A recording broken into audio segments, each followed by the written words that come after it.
Part 3 ng aming lakad sa Scarcio.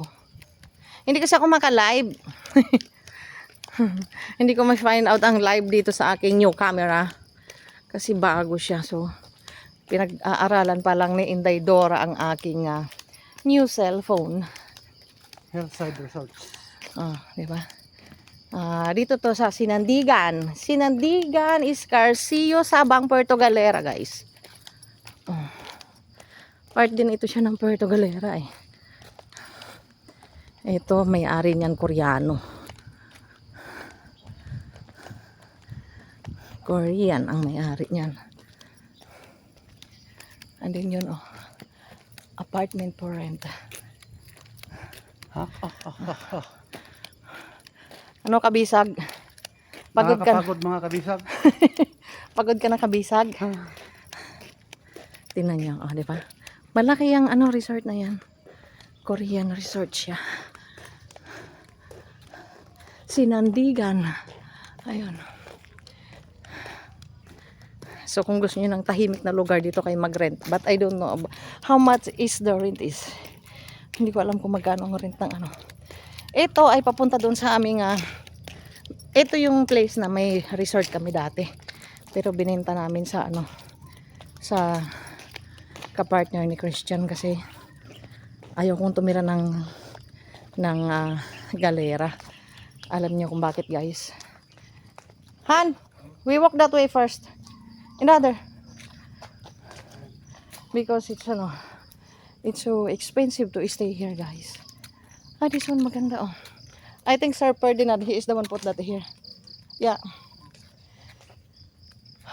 Shout out kay Sir Ferdinand. Hindi kami natuloy sa iyong resort kasi busy si Ninian. And then nagbago na daw ang presyo ng room nila kasi nirentahan siya ng Chinese. So expensive. Medyo high ang kanyang kaya hindi kami natuloy. Shout out sa mga tiga Sinandigan.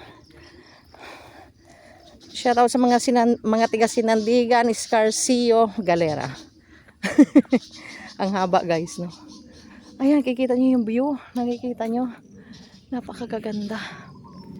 Ang gaganda ng ganda ng view. Sunset tayo, sunset. Di ba? Papunta to doon sa lighthouse. Sa lighthouse ng Sinandigan. Ako na lang mag-isa, guys, hindi sila sumama. So gusto ko lang ipakita sa inyo yung lighthouse ng Sinandigan. Hinahapo na si Inday. Diba? Hinahapo. Dito na tayo.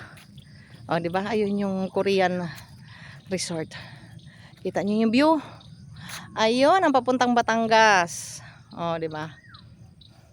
I think it's that one is Verde Island ba? Yan. Verde Island and then next is Batangas. Ang gaganda ng guys. So,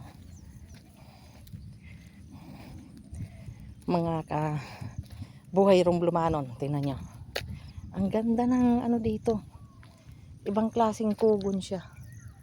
Diba? Kamag-anak ng kugon grass. Ito yung kugon. Ganda ng damo. Ang aking baby dugi. Ay, nako. Sino po ang mabait ang dyan, ang kalooban? Sana po may mag-rescue po dito. Hindi siya, napakabait na aso. First time niya ako nakita, kami ni Christian pumunta talaga siya sa amin. At nakikikain siya sa amin, pinapakain namin siya. Gusto ko nga siyang paliguan kaso pero mamaya bibilhan ko siya ng tawag dito, ng pampurga. Para kahit papaano makahelp ako. Ipopurga ko siya kasi 3 days na lang kami dito. Uwi na kami ng Romblon. Ayun ang lighthouse. May nag-exercise. Ayan ang lighthouse ng Sinandigan, Scarcio. Yan, kita niyo yung view. Ang ganda ng view, diba? And then pupunta tayo doon, guys. Kasi bibisitahin lang namin yung dati naming ang aming dating resort. Yung aming binenta kay Swin and Susana. Ganda ng view. Diba?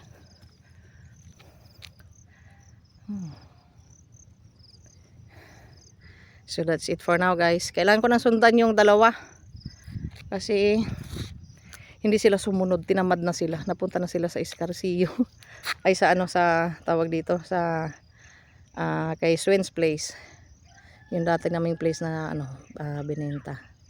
Ayan o. Way yan papuntang Calapan. Andun pa pala si Kabisag. Si Papa Jeff. Come here, doggy. Come. Let's go.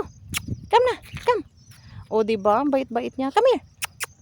Sana, sino mabuting puso dyan na gustong umampun dito. O, tingnan nyo. O, diba?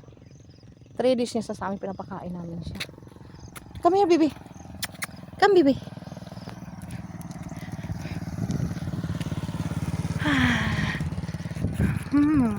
Sarap maglakad dito. Oh, diba? Ganda ng view. Bye-bye.